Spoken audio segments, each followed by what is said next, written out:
stop the usual injury update. Any players that have not been in the squad last couple of weeks expected back for the weekend, or are we still where we are in terms of that? No, where we are. Everybody's who was injured is on their way back and progressing well, but there's no surprises for the Port Vale staff, I'm afraid.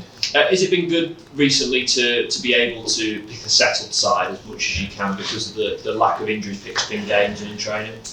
Yeah, I mean that's always helpful. What's been really great for us is the attitude of the lads that haven't been playing, the togetherness and the unity within the group, and really evident in how we train today. I know players are not happy not playing, but their professionalism, attitude and conduct, application and ownership of themselves has been outstanding, and they deserve a lot of credit. Because there are a lot of things that people don't see. People just think everything's gone great on the outside, and I don't like using individuals, but some of the players are playing the way they're playing because of the pressure they've got from other people. So that's been a big plus for us. We've just been speaking to TJ Omer. It's his 100th game this weekend if he's picked. How good has he been for you? Outstanding. Just a brilliant young kid. Just a really genuine, lovely lad. You know, I think we've got a really good group of people here, but you know, it's quite, you know, he's just so warm, TJ, and you know, he's very quiet, cares about his game. Struggled to find consistency beginning since I've been here, and it's taken a lot of pressure on his shoulders as well, because when he came on loan here, you know, long before my time, I know he was outstanding, and I think people just expected those levels week in, week out, and sometimes that always doesn't happen. But in the last 6 or 7 games, he's really showed his consistency in his levels, and I think he's got great attributes to be a really good player. And I just keep talking to him. I'm quite consistent in my messages to him about finding that consistent in that level, and he's found that in the last, I'd say at least 6-7 games. And do you find someone like TJ, when you know his personality, that sometimes when he's not consistent, he's a player worth persevering with and playing week in, week out, because you know it's not through any fault of his own that he's not getting that consistency? It's a good question. They're all worth persevering with. You know, TJ won't mind me saying this. When we played, we talked about it a lot, but you know, when we played Accrington, unfortunately with the Queen's pass and the game was cancelled, you know, I was leaving TJ out of that game because his levels had dropped, and we talked about it. So everybody understands if you're not at it, you won't play.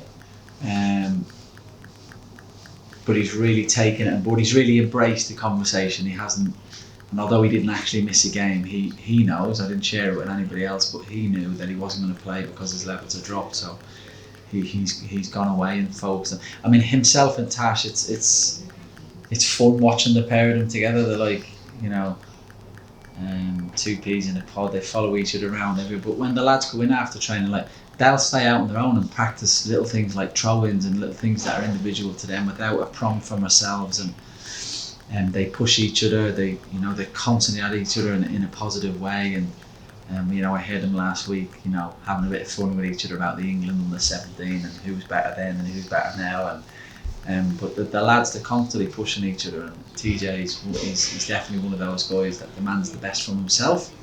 I just want him to recognise how good he can be. And is he an example of someone who had come through the development setup, but actually making his career has been through making a permanent move and getting lots of football under his belt? Yeah, absolutely. I think one of the problems I've found from working in development football and having experienced first team football is the reality of first team football is quite different, and you know, TJ, Tash, you know, they've come from an incredible environment at Tottenham with outstanding talents and players. Sadly, the percentages in football, the stats tell it that very few people get to the next level. And it's not just about being technically excellent and being sexy and pleasing on the eye. There's other attributes to being a footballer that you need. And you know, I often say to the lads, look, if you're big, physical and strong and you're a great athlete and you run around and you can head and tackle and do all those, the ugly side of the game, if you're not a good footballer, you're going to find pretty low ceiling as well. So you need a bit of everything, and you need a little bit of luck. And but what I am pleased about is that he got out early, started playing games. Because I'm a big believer, if age is nothing. If you're good enough, you're good enough. I don't care how old you are, whether you're 16 or 25. It means nothing to me. But it does help when you're prepared to put yourself out there. I remember conversations with two young players. One's now playing at a good level.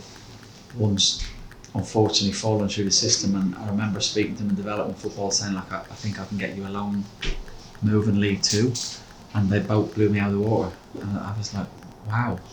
And then explaining how difficult it is to them of finding you a club that suits you, and somebody will actually I was asking a friend in League Two, will you please come and have a look at these for me, because I think there might be some value in it. And they were like, no. And then I went to Macclesfield in League Two, who was bottom of the league, no budget, no club, just a really fractured environment. And one of their agents rang me up and said, would you take him? I was like, no. I said, he's not good enough for the level, or not good enough for where I felt at that time. But actually having a conversation 6 months out before and trying to get them to go out there was like, so apologies, long-winded, but credit for TJ and the young kids that say like, I want to go out on loan, I want to test myself, I want to put myself in uncomfortable situations.